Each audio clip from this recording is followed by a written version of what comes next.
What's up, castaways? This is Miles Away. Welcome back to another video. Now today we're going to be covering a really special pedal, Lore from Walrus Audio. Now a lot of pedals and effects units will try to do everything and end up kind of being a jack of all trades but a master of none.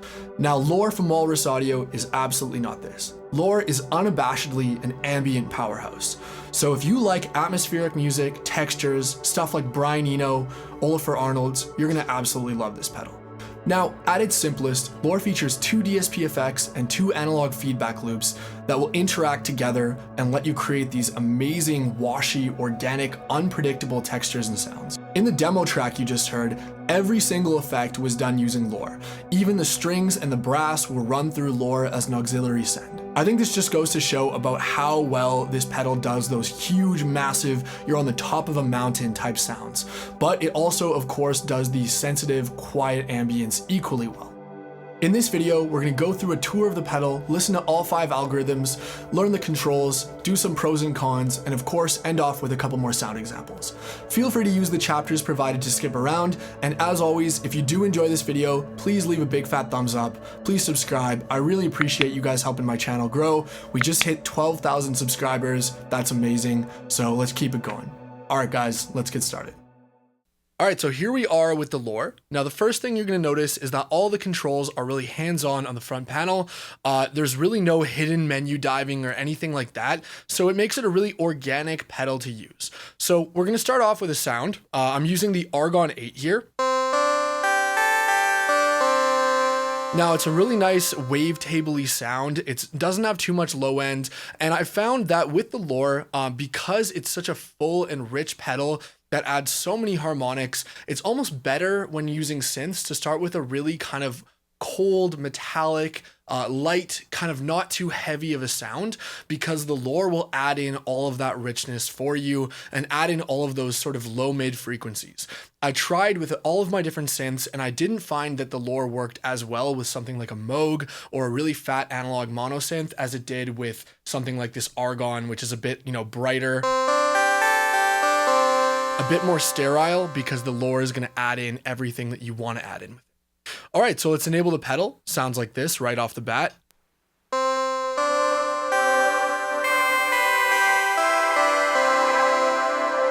Beautiful. So yeah, this pedal is unabashedly ambient. So we're going to go through all 5 of the modes. So starting with mode 1, this is reverse delay into reverse reverb.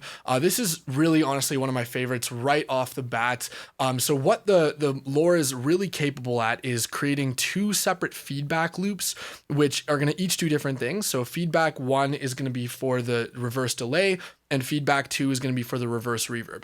And by combining these together and having them feedback independently and then together, we get these really lush, interesting ambient soundscapes through this feedback and reverberation and delay. It's a really cool, unique effect, and you'll sort of hear that through all 5 modes.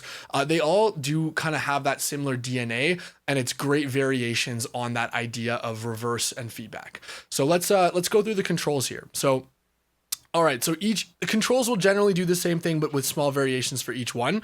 So feedback, as mentioned, is going to control the gain for the first part of the effect, so the reverse delay. Let's bring that from nothing. So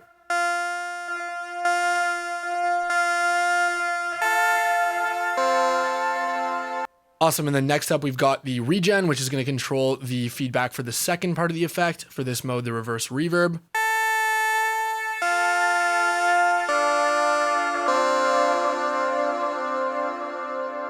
And then our modulation, which is currently off, but the mod is going to basically add modulation to the 2 effects, get that nice chorusing sound.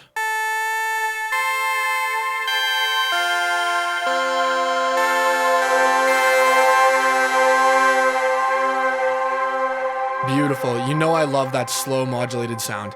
You can change the mod rate, which is great, by holding down bypass and twisting mod. So we can see if we want faster.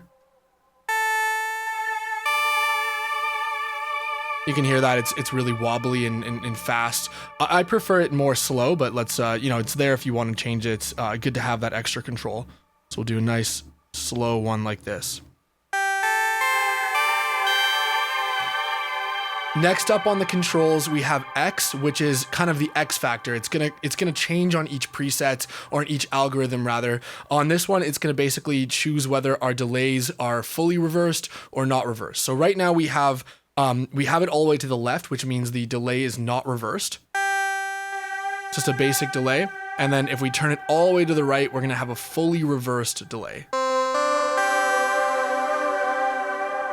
That sound right there to me is just beautiful. So with that, we've essentially got a reverse delay that's already adding a bunch of ambience, going into a reverse reverb, and then feeding that reverse reverb back into the reverse delay ad infinitum. Like, it's just going to keep going and creating these amazing pads. So time there is going to be the delayed time, so we can have either really slow or like any delay pedal changes when you pull it, or really fast. I tend to like for this pedal the time to be a little slower because again, this is an ambient pedal and we're going for ambience. Let's turn the mix up a little bit too, speaking of ambience. Awesome. Then final control here is tone. So this is going to control how bright or dark the repeats are. As you guys know from my previous videos on the ecosystem and the polymoon, this is pretty much like a must-have for reverb and delays for me, because most of the time you really want to sculpt it like an instrument to bring out the frequencies that you're either missing or that you want to accentuate in your sound. So I do find this is a very dark pedal because it is ambient. So I rarely do have it all the way to the left. I most of the time have it at 12 o'clock or all the way to the right, or somewhere in between there. Bring it down. Yeah, much too dark for my liking. I think it's pretty perfect right around 12, 1 or 2 or 3. Awesome. Cool, so let's move on to the next program here. So next program 2 is reverse delay into octave up reverb. So it's not just a regular shimmer reverb. We're getting this unique effect of our sound being reversed in the first delay chain and then turned into shimmer and then fed back into the reverse delay chain. So let's go ahead and we'll start by turning off the shimmer. So just by itself. Let's go down an octave.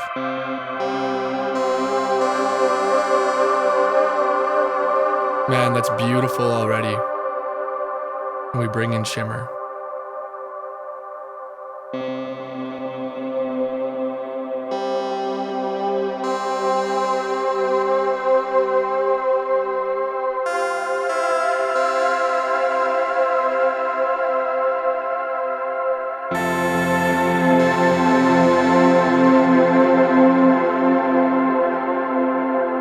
Listen to that pad behind.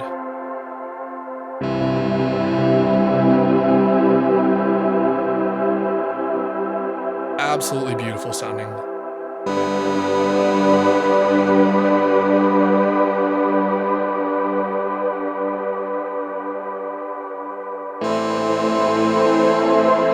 Just to remind you, this is what our sound sounds like.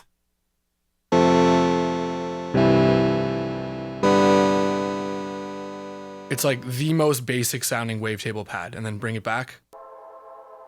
This one I really like to max out the mix at 100 and just create pads.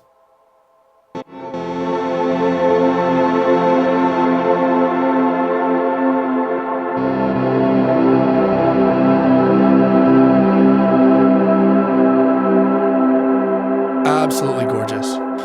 Okay, moving on, number 3. But basically what number 3 is going to be is the same idea as number 2, but instead of an octave up shimmer, an octave down shimmer. Let's bring back the regen so we can hear it without. So it's going to sound pretty similar to start. But then as we bring in the regen,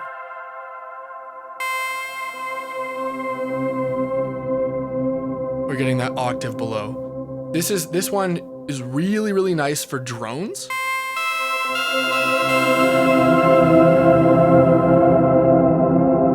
But I do find that compared to the others, this is the hardest one to mix in for me. On its own, it's simply lovely, it's simply beautiful. But then in a mix, this is a lot of low mids that are being added. And I find find that with synthesizers, there's such powerful bassy low mid instruments that I don't always want my effects to be adding in more low mids. So I would probably keep this one separate for like a solo section where this is the main sound. Because it is really beautiful. It's like a symphony of wavetable, reverb, reverse awesomeness.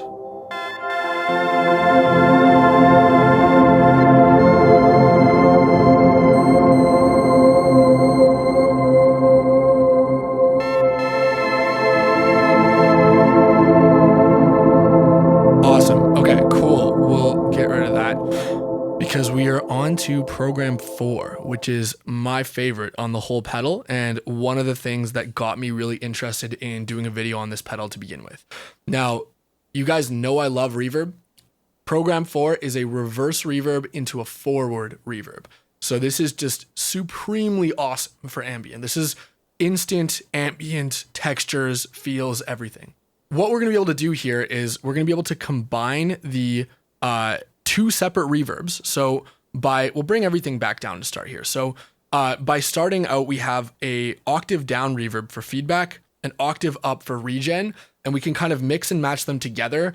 And then the X factor is controlling the size and time of the decay of the first forward reverb. So basically, that's a fancy way of saying that as you turn these up, you get a bigger and bigger, massiver pad. Massive is not even a real word. I'm just excited, obviously.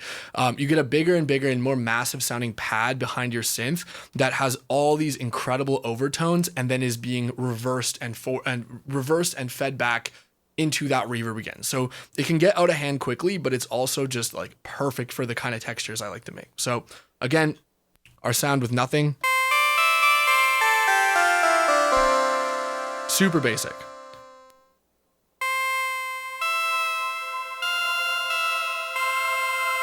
We'll bring in the octave up.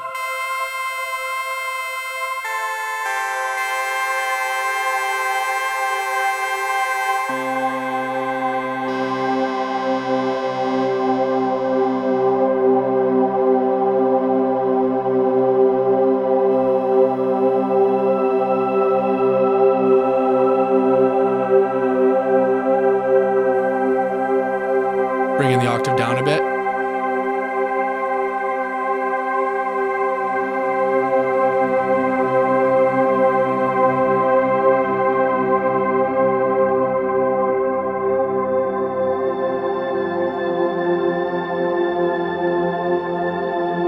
You could literally just score a movie with just this pedal and this one patch on the argon.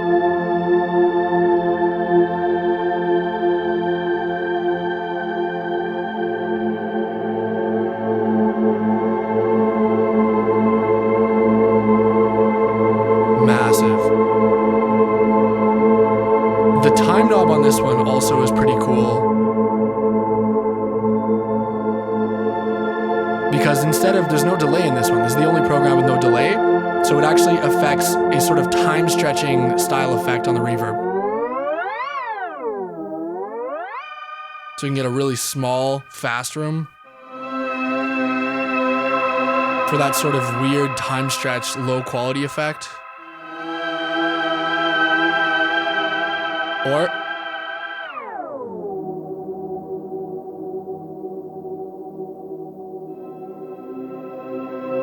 if you guys know the program Pulse Stretch, this reminds me of Pulse Stretch.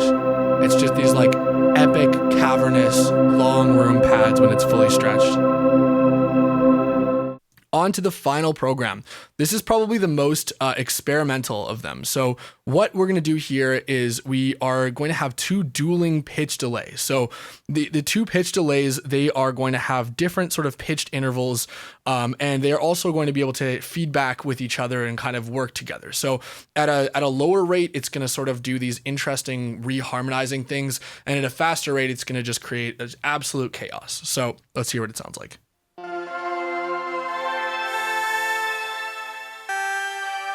I'm actually going to turn down my release for this one so that you guys can hear quickly. Yeah, awesome. Okay, we'll turn down the release, turn up the regen.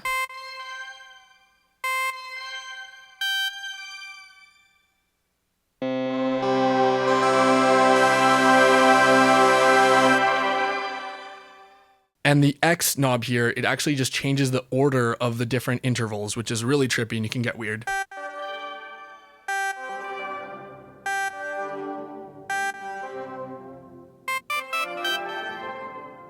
Sounds like a symphony warming up.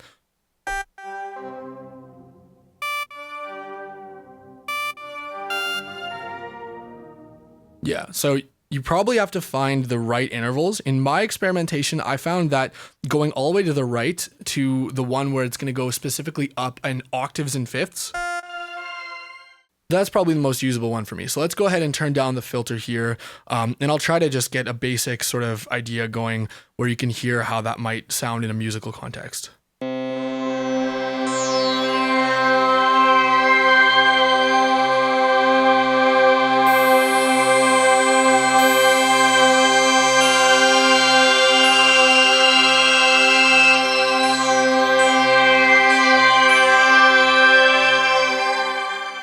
Yeah, so it creates some really interesting overtones and melodic sort of sequences behind, but it isn't going to be quite as long and atmospheric and moody as the others.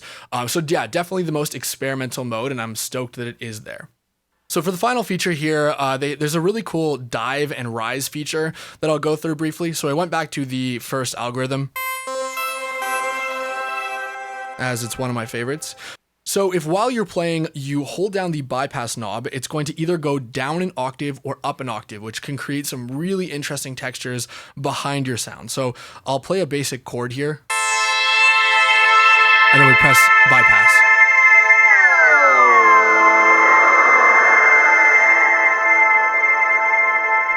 Really cool, right? And then when we let go, yeah, so it's a really interesting way to get those sort of octave smooth transitions.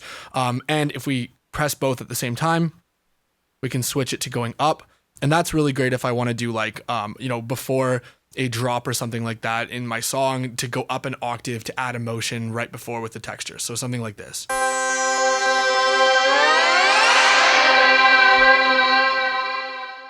Really cool stuff. And that is pretty much the entire pedal. All right, so for some pros and cons. Now, starting with the pros. The lore is absolutely beautiful. There's no way around it. The way that the two feedback paths and dual DSPs interact with each other is just staggering and can create some absolutely unique and organic textures. This isn't the same as just turning a reverb up to infinite decay and playing a note through it. There's some really, really cool magic going on under the hood with the way that the feedback interacts. Secondly, if you love reverse sounds, this is the pedal for you. I don't think there's another pedal that does this many different types of reverse sounds. And for my money, I really think that the reverse delay on the lore sounds absolutely incredible and might be the best one I've ever heard. Thirdly, I love the hands-on controls. I love that there's no menu diving, and I really love how obviously everything is laid out, yet the controls will still interact in unpredictable ways. One of my favorite discoveries was finding out that by turning up everything to full on mode 4, the dual reverb, you get just an insane pad out of one note. If I play one note, mode 4, all of a sudden it's an entire pad that I can then resample and turn into a beautiful instrument. For the cons, I have two cons, and how important they are to you is really going to depend on who you are as a musician. Number one, the obvious one, the elephant in the room, this pedal is 100% mono. Now, that does seem like a bit of an oversight. I do wish that it was stereo, but there are some ways to get around that. For a lot of the sounds you heard in that intro song, I was double tracking the sounds and panning one hard left, one hard right. Another thing that works great is putting a stereo reverb after lore, like a Big Sky or a Rooms. Thirdly, another thing that sounds really good is putting a chorus after lore, adds even more modulation, a stereo chorus. So there are some great workarounds to this pedal that, it's not a deal breaker for me having it be mono, but I really would like them to consider maybe making a stereo version in the future. The second con is a small one, but definitely still worth noting. I do think that this pedal is made more in mind for the gain levels of a guitar versus a synthesizer, which means you do have to be very careful about the amount of gain you're pushing through the pedal.